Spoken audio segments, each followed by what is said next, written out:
Welcome to With the First Pick. We are here at the Senior Bowl. Day one of practices are winding down. I'm Ryan Wilson. This is JP Acosta. Yes, that's right. Found him wandering around, so we're going to do a little recap here. Our buddy Rand Carthon is on vacation, a well-deserved vacation. But the draft rests for no one, JP, so we are here. JP is a Florida guy. I grew up in North Carolina, live in upstate New York. The weather is it's definitely you're feeling the weather. We're feeling the weather. Also feeling this is a good group at the Senior Bowl here, and we saw some dudes in the early afternoon practice, and now national team and now the American teams out there. They're just wrapping up right here behind us. So let's go through quickly some of the highlights.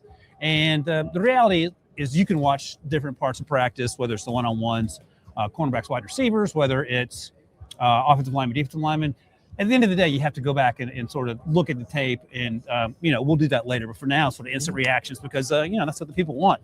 We'll get to the quarterbacks in a second, JP. But tell me one of the things you were most excited to see so far practice one. I think the thing that stood out the most has just been the trench play, honestly. For both guys, I spent most of the day watching the trenches, as you know.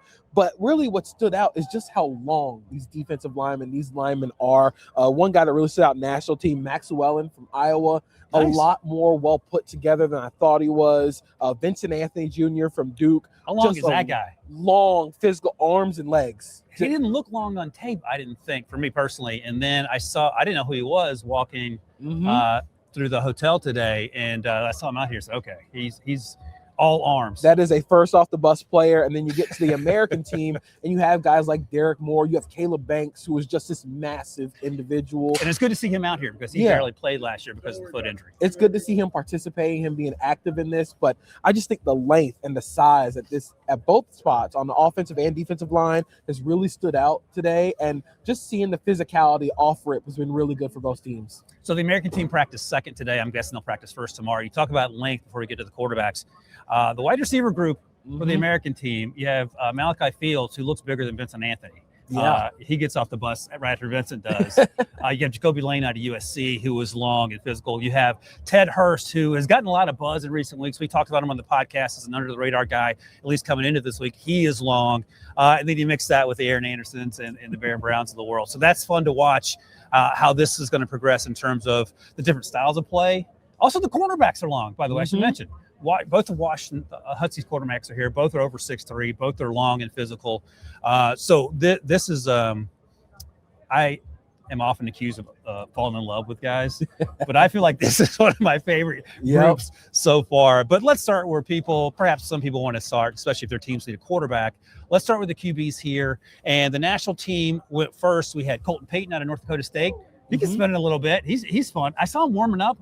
And I said, I just got immediate, like Michael Penix Jr. flashbacks, just because you don't see left-handers that often. He was in that group. We had Sawyer Robertson, who I talked to yesterday, and I tweeted out those tweets if you're interested here. He broke down one of his favorite plays. He's here from Baylor. And then we have Diego Pavia, who measured in at 5'10". And here's what I'll say. And people were, and you're much more into social media than I am, people were complaining that the guides for the player guides exaggerate heights and weights. You're not going to list Diego at 5'9" and change. No. You're going to list him at 6'1". And here's what I always come back to after doing this for long enough. Can he play ball? And then you can do the rest of the stuff. So let's start with Diego and work our way back, because he had a pretty good day today. Do you care? Does it change your evaluation of Diego knowing what you knew about him for the last 5 years, that he's 5'9" and change? Not at all, because if you watch Diego Pavia on tape, you don't think, oh, that guy's 6 feet tall. He doesn't play 6 feet tall. There are guys that, especially at positions that are like skill positions or linemen, maybe that does change your outlook and change your scouting, and maybe you have to go back on the tape to watch that guy if he's listed a couple inches shorter. But Diego Pavia might not have broken 6 feet, even if he was going to be even if he was going to break 6 feet. It's not going to be how he plays. He doesn't. That play style doesn't necessarily translate for him. But I thought he did have a good day today. I thought he showed a lot more as a under center pocket passer than I thought he would, which is really good for him, because especially in the first day of practices for quarterbacks, you don't want to see them being timid. You want to see them taking those shots downfield. You want to see them actually try and play within the flow of the game, because those are the guys that really stand out. Yeah, no, that's a good point. And it's funny, by the way, if you're watching us on YouTube, you may see JP and I turn a glowing red. There's a big banner here that changes. So we're not melting. Obviously not going to melt here, but yeah, do not be alarmed. And you know what? We'll take a quick break here, Stryker, but I want to come back and talk about what you're talking about in terms of first day practice for quarterbacks and how sometimes you don't have to put too much stock in that day one of practice. We'll talk about that right after this. This isn't just combat. It's cinema. Ready or not, here I come. Let's go! Are you not entertained? The new home of UFC, Paramount Plus. So what I wanted to say, JP, was I go back to this all the time, how we sometimes put too much stock in 3 days of practice with a lifetime of tape. Tyson Bagent came here a few years ago and looked completely and wholly overwhelmed. Yeah. Tyson Bagent is a guy that I think about often in the offseason, some team trading for him, like a third-round pick to perhaps be their starter, because obviously the Bears like him. The point is that this doesn't begin or end your career. But good to see Diego come out, and I'm sure there's going to be doubters out there, but he is a football player first and foremost. I think he's going to be on an NFL roster next year. We'll find out how he's used. He's sort of the Haynes King of the Senior Bowl. Haynes was down at the Shrine Bowl last week, but a great first day for him. Sawyer Robertson, I thought was fine. Didn't flash necessarily. I like his tape. I think I like him more than a lot of other people. We'll see as we get through the draft process. But you know, he did fine here on day one. And then we had Colton Payton. Fun story. North Dakota State. Yeah. Slings it left-handed. He had a pretty good day as well. I was actually really surprised that Cole Payton, he really takes those shots down. Yeah. He's going to try and give these guys 50-50 chances. And that's something, like I said, you want to see on day one. Like, of course, everybody's still trying to get their feet under them. There were a lot of bobbled snaps, which it's understandable because it's the first day of practice. But I do think all these quarterbacks showing that they are going to take these shots downfield, especially Payton, is going to really translate, especially when you look at NFL evaluators. You don't want a guy, if you're thinking he's a backup at the NFL level. Yep. You don't want a backup who's just going to sort of play it safe. Yeah, you don't want to check down Charlie. Exactly. If you're trying to win games. Yeah. Even though they lost in the AFC Championship game, Jarrett Stidham was letting it fly. He was throwing it downfield. That's right. You need a quarterback like that if he's going to be your spot starter or backup. Yeah, I had an old timer once when we were playing golf. When I lived in Arizona, he traveled, Louisiana, as it were, and we were on the 18th. There's a bit of water, par 5, and he said to me, I didn't drive all this way to lay up. So that is a Jarrett Stidham / Cole Payton approach to slinging it if you get your chance. You don't want to come here and throw screen passes. That's not the point of coming here, especially when you're an FCS guy. So great first day for him. On the American team, we have Garrett Nussmeier. We have Taylon Green. Yeah. Two completely different body types.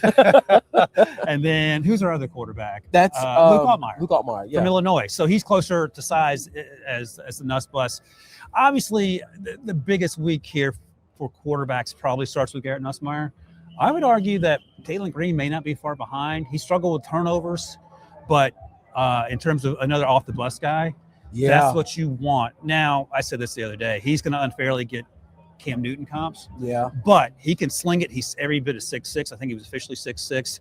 And I think if you can minimize the silly fumble and the force balls into spots where they don't need to be forced, he's going to have a chance to top 100 feels reasonable if he starts lighting it on fire.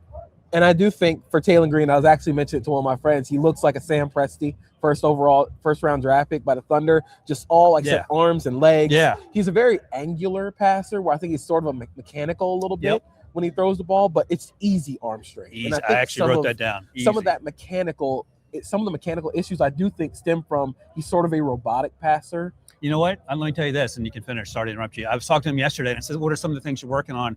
He says, I have to get better at tying my eyes to my feet. Yeah, that really stands out when you watch him on tape, where when everything is synced up and everything looks good together, he can really throw that ball. So I'm really hoping from him specifically, I'm hoping to see change in mechanics, change in footwork. We saw some of that from Jalen Milroe last year, where he came in, new mechanics. He'd been working with a different quarterback coach, and that's sort of how he got picked in the third round. He showed more marked improvement as a passer. I think that's really helped Green, because like you said, with those tools at that size, somebody's going to be like, I can definitely take a shot on him.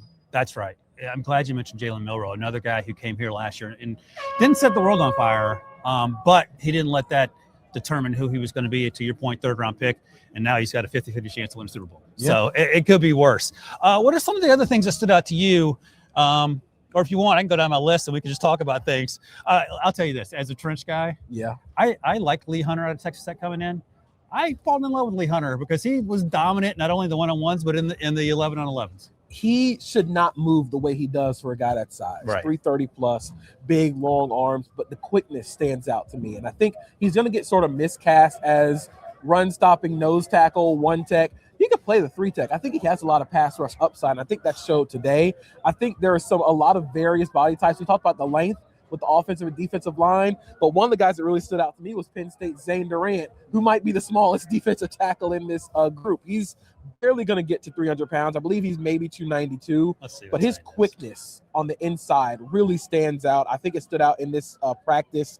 He showed so much when it comes to getting off the ball, and I think that's going to help him stay and get on the NFL roster because, this draft class has a lot of bigger one techs, nose tackles. It's a big difference from last year where we had a little bit more 3 techs at the top of the class. This year feels a lot more nose tackles. So I think Durant's size might knock him down draft boards, but he's a rocked up 292, real sawed off. Yeah. And I think that quickness and his ability to win with leverage is really going to stand out because you're seeing a lot of teams now. You look at the Rams, you look at the Seahawks with Byron Murphy, you think about Kobe Turner, Braden Fisk, maybe Aaron arm Donald. length. Exactly. Maybe arm length isn't what we thought it was, especially on the inside. If you can win with leverage and you can win being quick to get hands into the chest, I think that's going to lead to more instant NFL success. Zane Durant, officially the Senior Bowl, 6'0", so just under 6'1", 290. And he is probably like 95% of that is muscle.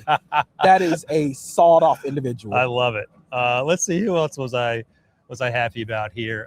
So I talked to Kyle Lewis, out of Pitt. He's sort of a big safety, but he's playing linebacker this week. He's every bit of 220. I think that's what he weighed in at. And he can play in coverage. One of his favorite plays that he showed me was an interception running the rail with the tight end against Stanford.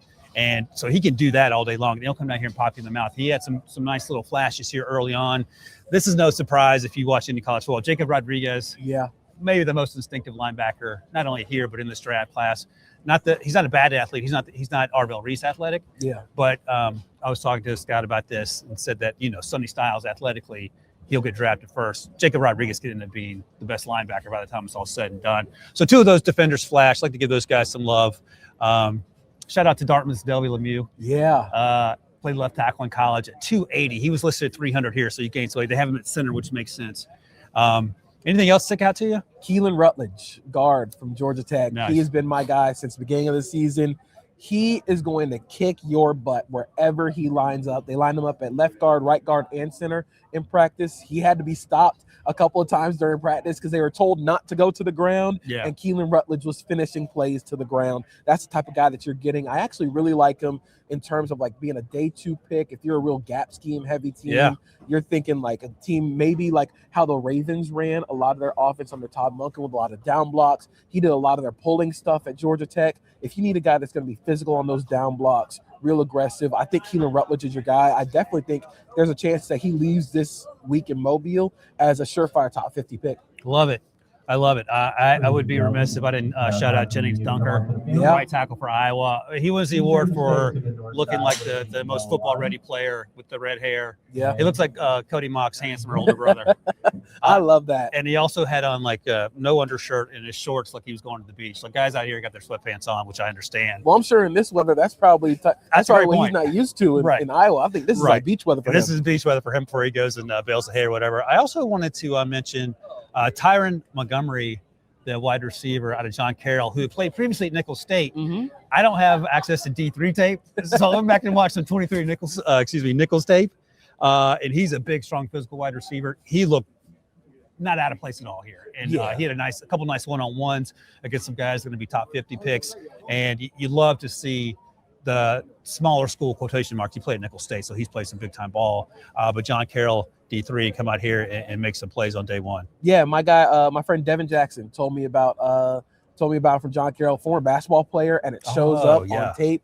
Another guy at receiver spot, not from a small school, but Josh Cameron from BYU, made a couple of huge catches today. Yeah. And he's another guy where we talk about like power forwards at the receiver spot. He's like 6'1", 223. But the fact that he's able to extend and stretch the field vertically at that size, you think about like teams that need that explosive threat downfield.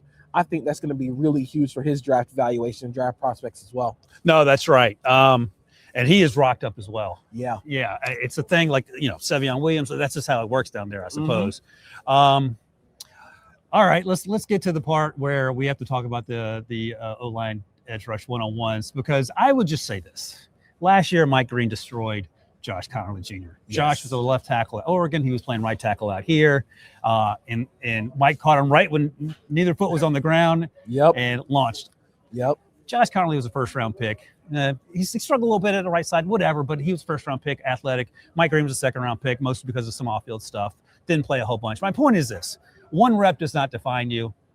That said, sir, Derek Moore, let's talk about it. That was the most impressive rep from anybody in practice today, and that's sort of what you get when you watch Derek Moore. He's one of my favorite players. So to watch the edge on rusher tape. out of Michigan. Edge rusher out of Michigan. Do we don't name names, or should let people go to social media to figure out who was the victim? The victim is Markel Bell. Huge tackle. I'm gonna look it up. Miami. So keep talking. His numbers are insane in terms of his size. Yeah, Markel Bell's an insane size tackle, but Derek Moore, when you watch the rep that he had against Markel Bell, that's exactly how he plays. I say he defends the run like every rep against him is a personal attack against him. Right. And he just plays with that physicality, that edge that you really see a lot from a lot of edges entering the draft in recent years. Because like we've said, like when you win with power on the edge, when you convert speed to power, that's what's going to get you on the field early. And the fact that Derek Moore not only was able to do that in pass rush one-on-ones, he was setting the edge hard in team drills. He made a lot of impact plays. I actually thought he and defensive tackle Rayshon Benny played really well today. Rayshon Benny really stood out as a pass rusher today. So the American team, you go watch that Derek Moore rep. That is my favorite one from today. And I would be remiss if I didn't talk about from the national team, Nadame Tucker from Western Michigan. Yeah. I was really surprised. I sort of saw him initially, and I was like, well, who's that? I went and looked it up on the roster. But he had 14.5 sacks last season at Western Michigan, was constantly in the backfield today. So him having a really strong day one is going to really help his prospects. Another sort of, I wouldn't say he's undersized, but he plays with a lot of power, but his ability to win inside really stood out. I couldn't find it while we were talking, but Markel, I'm pretty sure, is 36 and a half inch arms. Yeah. And he's pushing 6'8". So that goes back to your conversation earlier about the leverage. I mean, it's great to be a mammoth, but also if you play high in that situation, it's going to be you're going to be in a social media thing for a couple hours. On the other side, in the previous the first practice, national practice, TJ Parker. Yep. Who maybe has more to prove than Garrett Nussmeier here, if we're being honest, because Clemson didn't have a great season. I thought Peter Woods. I thought Peter Woods had a pretty good season. The defensive lineman. I thought TJ didn't play quite as well as he did in 24. Could be injuries, could be something else. I don't know. But he came out here with some bad intentions, and Alan Herron, the offensive tackle for Maryland, unfortunately on the wrong side of that. He got some Markel Bell treatment. Yeah, and the fact that he was able to win with the long arm, that's what stood out when you watch TJ Parker this season and last season. Yeah. He sort of wins with that long arm and with leverage. I think he's very similar to a guy sort of like George Karlaftis from that's a good call. I'll say this, sorry to interrupt you, because TJ Parker, he reminded me a little bit over the summer of Mike Green. He's way bigger than Mike Green in person. Yeah. He's huge. Yeah. He's a big player, but he sort of reminds me of Karlaftis in the ability to win with power. He's sort of just a hard charging edge player who can sort of like, I'm not gonna say he's like specifically wins with cleanup sacks, but he's a great late pass rusher. Yeah. That's where all of his wins come. He has late wins. So the fact that he was able to win early and often, he had another nice rep where he sort of feinted the long arm and then went back to the inside. I thought that was a really nice show for him. But his ability to get around the corner, his ability to change direction is really going to be what I'm watching. But the fact that he's able to do that now, I think that's a really good sign for him. And it also points to another story where, Ruben Bain was invited, accepted, Akeem Mesidor accepted, David Bailey accepted. None of them are here because they know. Yeah. TJ Parker probably has some uncertainty. So he's here and he's going to prove himself. And I'll say this, Leatu Lato came 2 years ago, practiced on day one. And he's like, you know what, I'm good. And he was first defensive player drafted. And I get it. Like, I'm not going to knock anyone for doing that, but I'm glad he came out here and did his thing. One of the notes I wrote down from the second practice, JP, that made me chuckle. I love Malik Muhammad, the outside corner for Texas. He only weighed 183. So I was surprised. He looks bigger, plays bigger than that on tape too. But we were doing one-on-ones out here against Jacoby Lane, who's a 6'4". I don't know if you saw that rep, but it was man press, and he might as well have choked him out because he's like, you are not beating me off the line, even though you have me by 20 or 30 pounds. So you see a lot of flags in the one-on-one, excuse me, because guys don't want to get posterized. Yeah. But I appreciated the physicality that Malik brought to the party, even though it doesn't necessarily translate. But I think he's the point he's making is like, I can handle this. And Malik Muhammad's another guy that I sort of feel like is in the same area as TJ Parker, where they came in preseason. Yeah. You thought first-round draft pick was going to be a really high draft pick coming out of Texas, but nothing really worked out for Texas the way that they thought it did this season, especially for Malik Muhammad. So him coming out here and being a competitor, and like you said, being impressed man against guys that are bigger than you, taller than you, that's going to stand out to a lot of teams, because with the way that a lot of defenses are sort of playing more cover two, a lot more, you want vision in the backfield. The fact that you're willing and able to get physical, I think that's going to stand out a lot for NFL defenses, because you're going to be asked to be in the run fit a lot if you're going to play cover two. You're going to ask to get hands on guys. You're going to be playing a cover two corner. So Malik Muhammad doing that at like 183 pounds, that's a really good sign for him. Yeah, and he does play bigger than that, but I was sort of surprised to see that he came in that light. Another one of my favorite players. Maybe I'll save this for the end. Anything else you want to highlight from today's practice? So I think I also wanted to highlight.